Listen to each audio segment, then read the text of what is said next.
నేను బీఆర్ఎస్ పార్టీకి చెందిన వ్యక్తిని కూడా. అయితే కాంగ్రెస్ పార్టీ కామారెడ్డి డిక్లరేషన్లో బీఆర్ఎస్ పార్టీ బీసీలకు సరిగా న్యాయం చేయలేకపోయింది. మేము 42% రిజర్వేషన్ ఇస్తామని చెప్పి డిక్లరేషన్ ఇచ్చింది. యాక్చువల్గా 55% పైగా బీసీలు ఉన్నప్పుడు కూడా సరే 42% రిజర్వేషన్ ఇస్తా అన్నారు కదా, సరే బీఆర్ఎస్ పార్టీ ఇవ్వలేకపోయిందని చెప్పి మరి బీసీలందరూ కూడా ఇవాళ కాంగ్రెస్కి పట్టం కడితే ఇవాళ అధికారంలోకి వచ్చింది. వచ్చిన దగ్గర నుంచి కూడా మనస్ఫూర్తిగా ఇవ్వాలని లేక ఇవ్వాలి కాబట్టి ఇస్తున్నామనే వంకతోటి రకరకాలుగా అసెంబ్లీలో తీర్మానం చేయటం, తీర్మానంలో కూడా మరి ఇతర పార్టీలని వ్యంగ్యంగా మాట్లాడినా మరి బీఆర్ఎస్ కావచ్చు ఇతర పార్టీలు కూడా అందరూ కూడా ఏకగ్రీవంగా అంగీకరించడం జరిగింది. దాని తర్వాత మరి పార్లమెంట్లో ఖచ్చితంగా ఒత్తిడి చేయాలి. ఒత్తిడి చేయడానికి మరి ఇక్కడ ఏకగ్రీవంగా జరిగిన తీర్మానాన్ని అన్ని పార్టీని కలుపుకొని పోవాల్సిన అవసరం ఉంది, కానీ పోలేదు. అలాగే అక్కడ ధర్నా చేశారు. ధర్నాలో కనీసం వాళ్ళ నాయకుడు రాహుల్ గాంధీ గారు కూడా రాలేదు. అలాగే ఆ పార్లమెంట్లో మరి చట్టబద్ధత రావాలంటే ఖచ్చితంగా అంగీకరింపబడాలి. అక్కడ కూడా కనీసం కాంగ్రెస్ సంబంధించిన పార్లమెంట్ సభ్యులు కూడా ఒక నోటీసు కానీ కనీసం ధర్నా కానీ చేసిన పరిస్థితి లేదు. ఈరోజు ఎన్డీఏలో భాగస్వాములుగా ఉన్న కాంగ్రెస్ సంబంధించిన అధ్యక్షులు రాహుల్ గాంధీ గారు, ఖర్గే గారు వీళ్ళందరూ ఉండి కామారెడ్డి డిక్లరేషన్ చేశారు కాబట్టి పార్లమెంట్లో పోటీ పడాల్సి ఉండే, ఫైట్ చేయాల్సి ఉండే.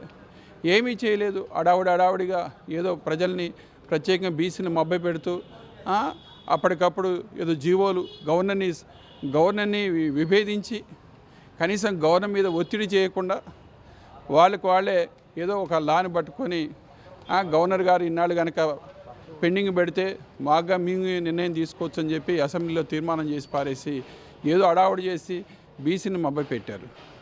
చివరికి ఇది కోర్టులో కొట్టివేతకు గురైంది. ఏదో అడావుడిగా మళ్ళీ సుప్రీంకోర్టులో వేశారు.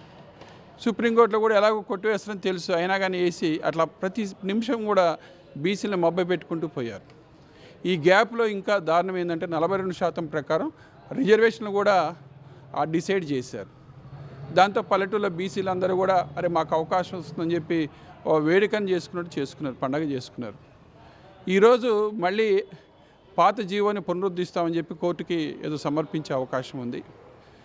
దాన్ని పరిశీలిస్తే ఇప్పుడున్న కొత్త సమస్య ఏంటంటే ఎస్సీ ఎస్టీలకు కూడా కొత్త రిజర్వేషన్లు వచ్చాయి. ఇవాళ ఎస్సీకి 24% ఇచ్చారు, ఎస్టీకి 13.3% రిజర్వేషన్ ఇచ్చారు. ఇప్పుడు వీళ్ళు 50% లోబడి మేము ఆ రిజర్వేషన్ అమలు పరుస్తామని అంగీకరిస్తూ మరి ఇవాళ హైకోర్టుకి నిర్ణయం చెప్పే పరిస్థితి ఉంది. మరి 50% లోపు అంటే 49% చూపెడుతున్నారు. ఈ 49లో ఎస్సీ ఎస్టీలు పోతే 11.7% ఇవాళ బీసీ రిజర్వేషన్ తగ్గిపోయింది. అంటే గతంలో బీఆర్ఎస్ పార్టీ కంటే కూడా అధ్వానమైన పరిస్థితి ఉంది. దీనిలో కూడా ఏం చేశారు, కంటిన్యూగా అంటే ఒకే చోట బీసీలు ఒకే చోట ఎస్సీ ఎస్టీలు ఉండకుండా ఓ రొటీన్ లాగా చేసుకుంటూ వచ్చారు. అలా చేసుకుంటూ వస్తే చివరికి కొన్ని మండలాల్లో అసలు బీసీలు లేకుండా పోయారు. అంటే ఇవాళ ఖమ్మంలో రఘునాథపాలెం తీసుకున్నా, తిరుమలపాలెం తీసుకున్నా అసలు బీసీలకి ఒక చోట కూడా అవకాశం లేని పరిస్థితి వచ్చింది. అంటే ఎక్కడికో తీసుకెళ్ళి అంటే ఊళ్ళలో బ్రహ్మాండంగా 42% పేరుతోటి బీసీలంతా నాయకులు అవుతున్నారు అనేటువంటి ఉత్సవాలు జరుపుకున్న పరిస్థితిలో దారుణంగా అసలు ఒక్కళ్ళకు కూడా రిజర్వేషన్ లేకపోవడంతో బీసీలందరూ కూడా అసలు ఇబ్బందికరమైనటువంటి పరిస్థితిలో ఉన్నారు.